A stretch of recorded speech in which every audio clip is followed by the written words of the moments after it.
recording, and I'm going to go live.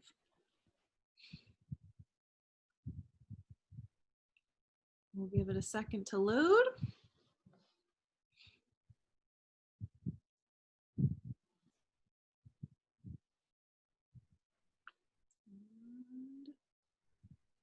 And I think we're good. Good. All right. Good evening, everybody. Happy Thursday night. We're almost to the end of the week. Hope you're doing well. And tonight we will be bringing you our 23rd Reach Out and Connect workshop. And tonight's installment is called Create Your Own Storybook. So why this topic for our workshop? Well, by creating and telling a story, children learn to organize their thoughts and use language to communicate with readers in a variety of ways. And it has the added benefit of helping children read and understand stories written by other people. Helping your child to create their own storybook is a great activity for children ages 3 and up, but we know the younger children will require some extra help from a family member. This is okay. They can still have fun and learn from the process. One more tip before we begin. Relate your own story writing process to how authors of some of your favorite stories creating their own books. Read some books beforehand to get some inspiration and ask questions such as, who are the characters? Where does the story take place? What is happening to the characters here?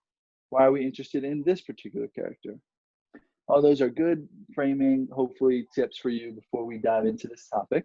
And I'm going to hand it over to Carrie, who will walk us through the process after she picks up the Spanish reading for us tonight.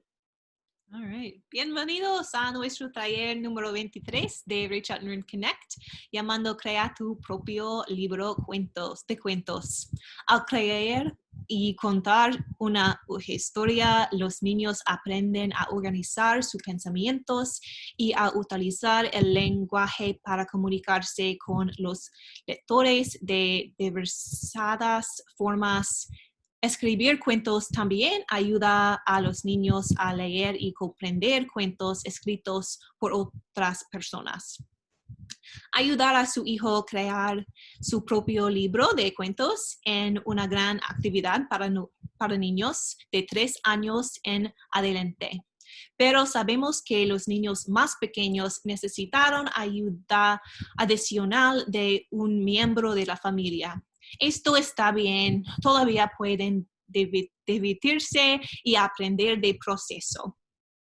Otro consejo antes de comenzar, relacione su propio proceso de escritura de historias con cómo los autores de algunas de sus historias favoritas crearon sus propios libros.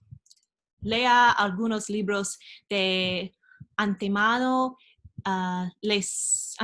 para inspirarse y haga preguntas como quiénes son los personajes, dónde sucede la historia, qué les está pasando a las personas aquí, por qué estamos interesados en este personaje.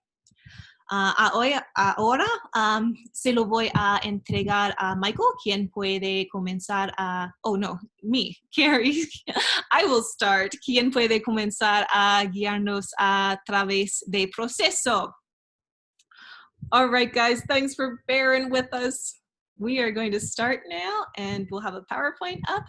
And we're going to start by talking about how you can bind a physical book. We're creating a storybook. So the first step is going to be to create that physical book that you're going to be handling. So we have a couple unique ways to bind your own book. And one of them is to do a board book, as you can see in the pictures on the PowerPoint that we have here for you. This type of book is great for babies and younger children who are apt to bend or chew on a book, and you can make your own, like in this picture here, from cardboard and tape. You can use duct tape or some sort of masking tape. They have colored tape here in the pictures there. So set 2 rectangular pieces of cardboard, the short ends together, and then leave a small gap between the 2 pieces of cardboard so that they will open and close completely. And then you just simply wrap tape around the 2 pieces. So I have a picture of that one. And then this next one I actually tried myself, and that's actually just using a single sheet of paper. So here is my paper, how it started. And then what I do is you actually just fold it in half, and then you fold it 3 times so that it looks like this. And then what you do is you cut a hole in the paper in the middle, right here. And this is also in the PowerPoint, so you can hopefully take a look at that picture and see what that looks like. And then you fold it into a storybook. And so I have my little title and author here, and then I also have set up my book with some lines in it, so it is all ready for the writing and for the illustrations. And then the final example that I will share is with staples and paper, or in order to bind this, you can use paper, yarn, or string, a hole punch, something that will bind the end of it. You can make it as big as you want to with something like string and a hole punch. So then you just take your yarn and string and put it through. What I've done here, and the most common way that I've seen, is with staples, so that you can easily make it as long and as short as you want and take as many pages as you want. And then what I also have done to my story is I made a title here, The Trip to the Beach. I put my name because I am the author. And then I also set it up so that I have some lines at the bottom of each page. This signifies where the words are going to go. So on each page, I'm going to have some writing about what's happening, and then I also have place for an illustration or drawing. So that's how I've chosen to set up my books. And then we're going to move on to then the writing process. But first, let's translate this. All right. Encuadernación de un libro físico. Hay muchas formas únicas de hacer su propia encuadernación de libros. All right, so libro de cartón. Este tipo de libro es ideal para bebés y niños pequeños que tienen a doblar o masticar un libro. Puede hacer el suyo propio con cartón y cinta adhesiva. Coloque 2 pedazos rectangulares de cartón de un extremo o otro. Deje un pequeño espacio entre las piezas de cartón para que se abran y se cierran por completo. Envuelva la cinta alrededor de las 2 piezas. Ok, el otro ejemplo, un hoja de papel. Entonces, paso 1, doble un hoja de papel hasta que mitras 3 veces y corte el papel por la mitad y páralo y doblenlo el libro. Bueno, y el ejemplo final es con grapas y papel o hilo cuadrero o uno perforador o algo que, con que perforar. Esta es la forma más común que he visto de hacer un libro. Puedes hacerlo fácilmente tan largo o tan corto como quieras. Simplemente tome tantas páginas como desee, dóblelas por la mitad y coloque 2 o 3 establos o perforadora a un lado. Bueno. All right, Michael. All right, so now we are moving on.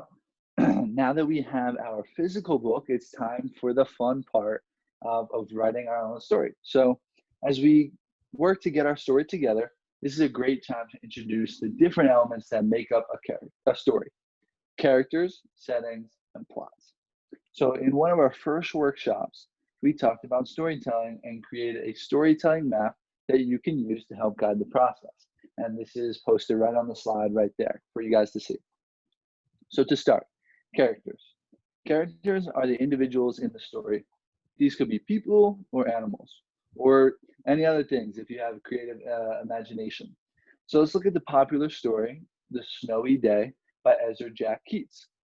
Peter is the main character in the story. There's Carrie with the example of the book, and it will feature a little bit later on, so stay tuned. It's going to be a common theme. So Peter, like I said, is the main character. And that's one example, but characters could also be people you know, or even based on people you know, such as your own family, in a real life situation or a made up situation. And as you create these characters, it's a great time to introduce the vocabulary words fiction and nonfiction to your child. A fiction book is made up and a nonfiction story is true. So, and as you're going through this, it's really helpful to talk with your kids about what type of characters they would like in the story. Would they like them to be people or animals? Ask them to draw a picture to get a visual of what the character or characters will look like. Help them think about what features might make their characters unique. So next, moving on to setting. Our next story element to think about is this. So where is the story taking place? In a city, on an island, in a forest? Is it rainy and snowy, like in a snowy day? Does it take place in the daytime or nighttime? All of these are great questions to ask your child when you're thinking about where the story will take place. Next is the plot.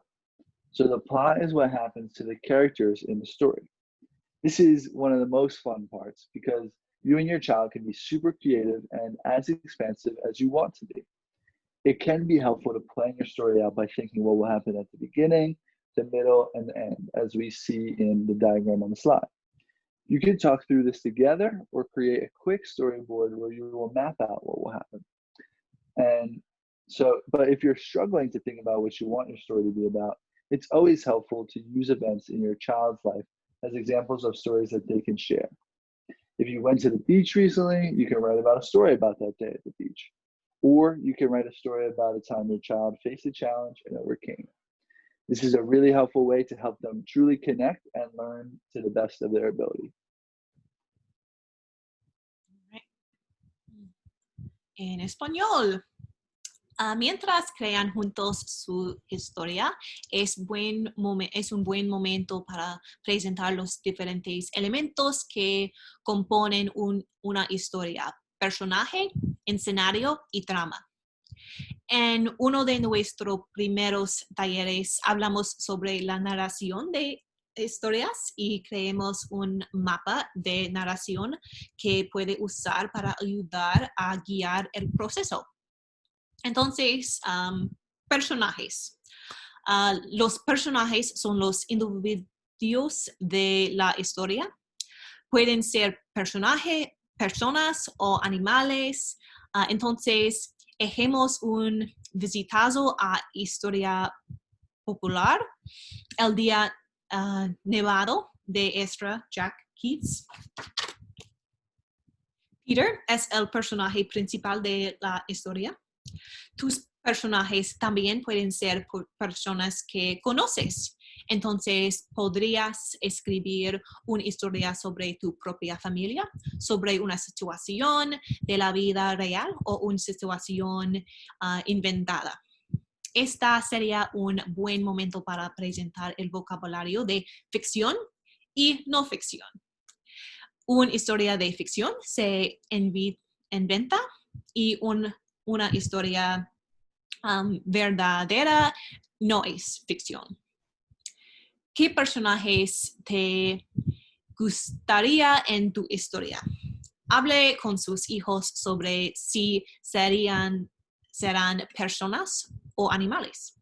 Haz un dibujo para tener una idea visual de cómo se verán el personaje o personajes. ¿Qué características los hacen únicos? Entonces, el próximo escenario. Nuestro próximo elemento de la historia en el que pasar es el escenario, donde se desarrolla la historia. En una ciudad, en una isla, en un bosque, llueve o nieva como el día nevado. Tiene lugar en el día o en el noche o en la noche. Todas estas son excelentes preguntas para hacer cuando esté pensando en dónde que desarrollará la historia. El próximo, trama. La trama es lo que le sucederá a los personajes de la historia. Esta es la parte divertida en la que usted y su hijo pueden ser súper creativos y tan expansivos como quieran. Pueden ser útil planificar su historia pensando en lo que sucederá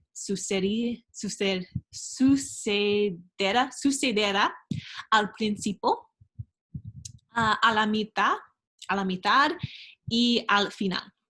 Pueden hablar de esto juntos, crean un guión gráfico rápido en el que pueden trazar un mapa de lo que sucederá. Eche un vistazo a nuestro mapa de hacer historias para ayudarle a organizar sus pensamientos. Si tienen dificultades para pensar de qué quiere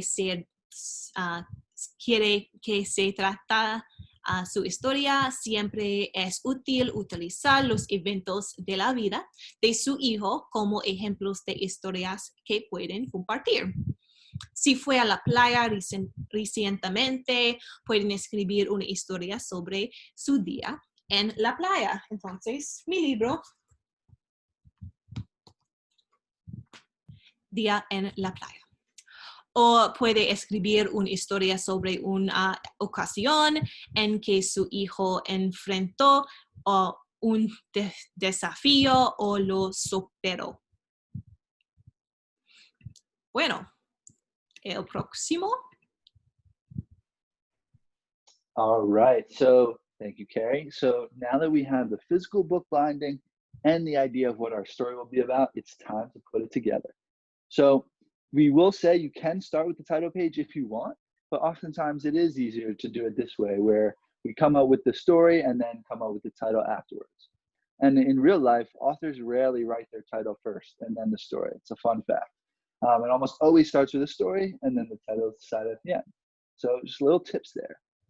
But so you can use another book as an example to talk about the different book elements on the title page. Find a place to write the title of the story and the name of the author and illustrator, likely you or your child. Most book covers have a picture, so this is the time to get out those crayons, colored pencils, or markers. It is very key to not force a story you have in mind on your child.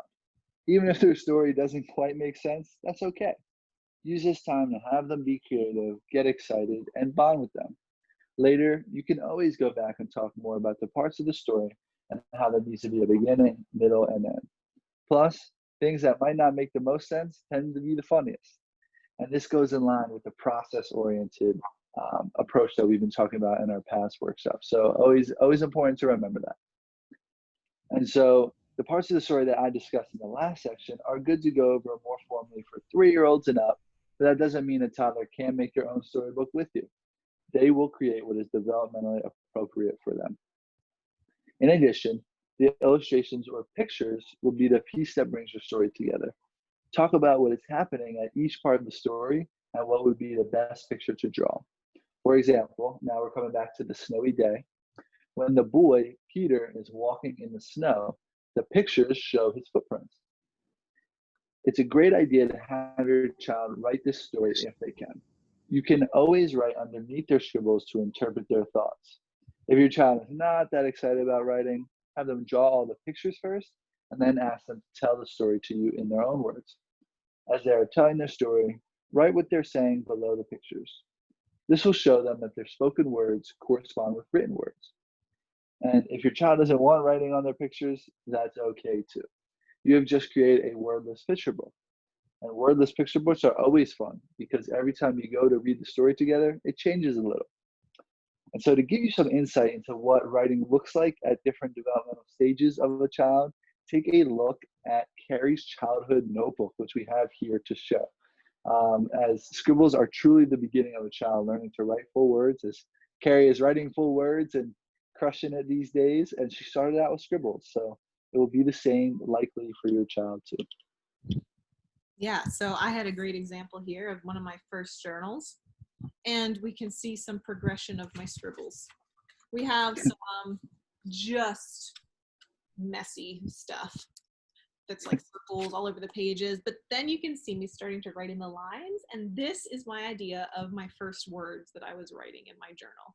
Just up and down scribbles, but they're in the lines, and they, in my mind, were meant to represent writing. So this is one of the first stages, and then I wrote that throughout my entire journal. I have my name written up there. So yeah, lots of writing in my journal, as I thought this was at that point. And then eventually I came back to this, and I was practicing my cursive, and you can see how that went. So I must have done something right in the beginning if I could start to write cursive when I was probably in middle school or so. All right, glad I could share that with you. Let's get back to our screen sharing.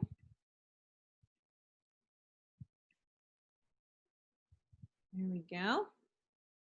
All right, and en español. Ahora que tenemos la encuadernación física del libro y la idea de que se tratara nuestra historia, es hora de armarlo. Puede comenzar con la página de título si lo desea. A menudo es más fácil encontrar el título después de haber escrito el libro. Los autores rara vez escriben su título primero y luego la historia. Casi siempre comienzan con una historia y luego el título se decidía al final. Puede usar otros libros como ejemplo para hablar sobre los diferentes elementos del libro en la página de título. Busque un lugar para escribir el título de la historia y el nombre de autor y el ilustrador. La mayoría de las portadas del libro tienen una imagen, así que este es el momento de sacar esos crayones, lápices de colores y marcadores.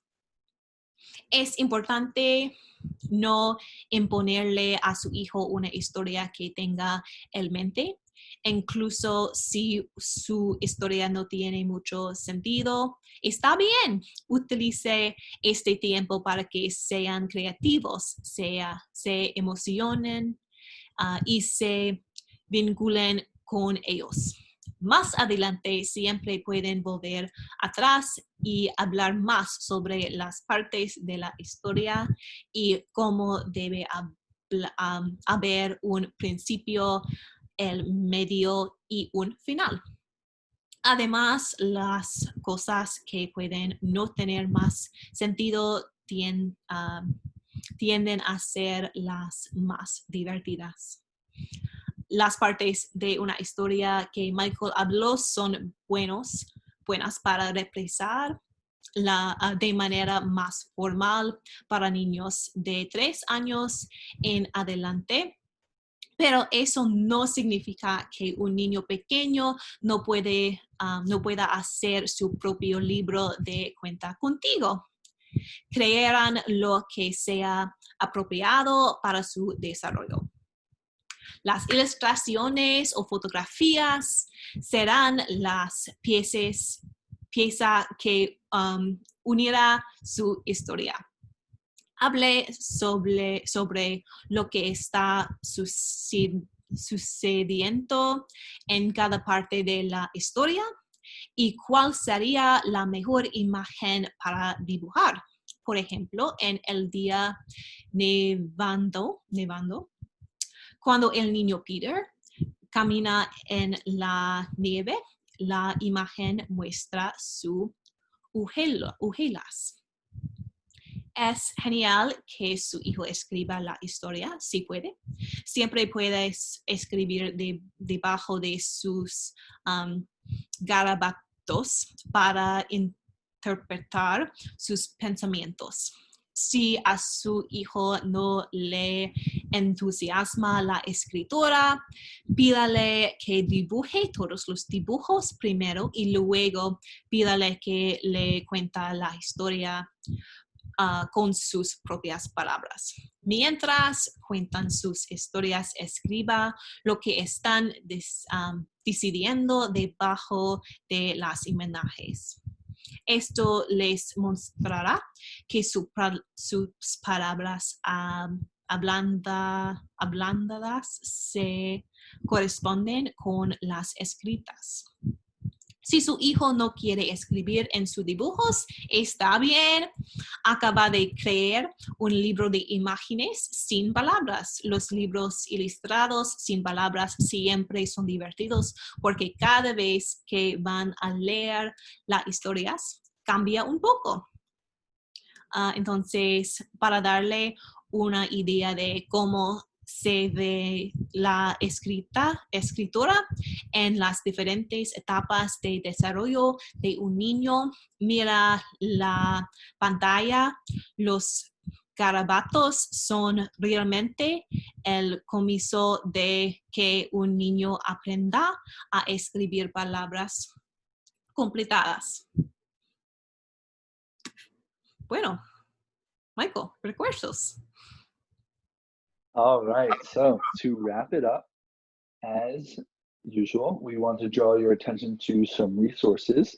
And shout out to Scholastic for drawing our attention to these resources that we think are pretty helpful for our families. So the first one is Story Jumper, which is a great website where kids can read stories written by other kids, as well as create and publish their own books. Scholastic also has a 3-bitty book set, which comes with 3 blank books that can be filled with your child's thoughts and creations. Kids can write poems, draw comics, or even create their own scrapbook. Next one is Little Bird Tales, which is a site that encourages children to create stories and artwork of their own. You can upload your child's existing drawings, or kids can use the art pad to create something new. It's free to try.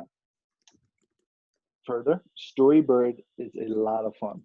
There's lots of stunning artwork from adult illustrators available, and members can use these works to illustrate their own stories. And finally, Toondoo is a great website where kids can create their own cartoons and comics by manipulating their artwork, speech bubbles, text, and templates.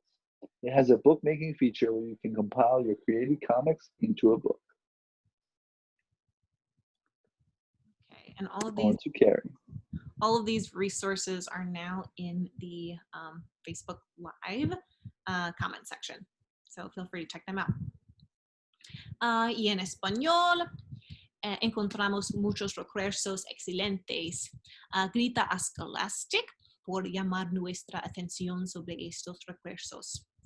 Story Jumper es un gran sitio de internet donde los niños pueden leer historias escritas por otros niños, así como crear y publicar sus propios libros. Scholastic tiene 3-bitty books en inglés que viene con 3 libros en blanco que se pueden llenar con los pensamientos y las creaciones de su hijo. Los niños pueden escribir poemas, dibujar cómicas o crear un álbum de recortes. 3-Bird Tales en inglés es un sitio en el internet que anima a los niños a crear sus propias historias y obras de arte. Puede cargar los dibujos existentes de su hijo o los niños pueden usar el panel de arte para crear algo nuevo. Es gratis si lo quieres probar. Storybird es muy divertido. Hay muchas obras de arte impresionantes de ilustradores adultos disponibles y los miembros pueden usar estas obras para ilustrar sus propias historias. Toon.do es un excelente sitio de internet donde los niños pueden crear sus propios dibujos animados y cómicos manipulando ilustraciones, textos o modelos. Tiene una función de creación de libros donde puedes compilar tus cómics creándolos en un libro. All right. Es todos. Yeah. Oops. Wonderful. Okay, so I can wrap this up then. So we have tons of virtual resources on our website, as you can see in the screen now in front of you. On our website, reachoutandreadnyc.org. We have also a bunch of virtual resources. We have our Summer of Fun virtual summer camp that is always up. The content is always there if you want to go back to it or try another fun week of our summer programming. And our Facebook page has all of our workshops, has all of our read-alouds. And if you have a topic you would like us to cover, feel free to contact Michael at Site Support in that email address on your screen. All right. Tenemos toneladas de recursos virtuales en nuestro sitio de web. No olvido visitar nuestro campamento de verano virtual en nuestro canal de YouTube. Y gracias por tu participar. Thank you all. Thank you so much, everybody.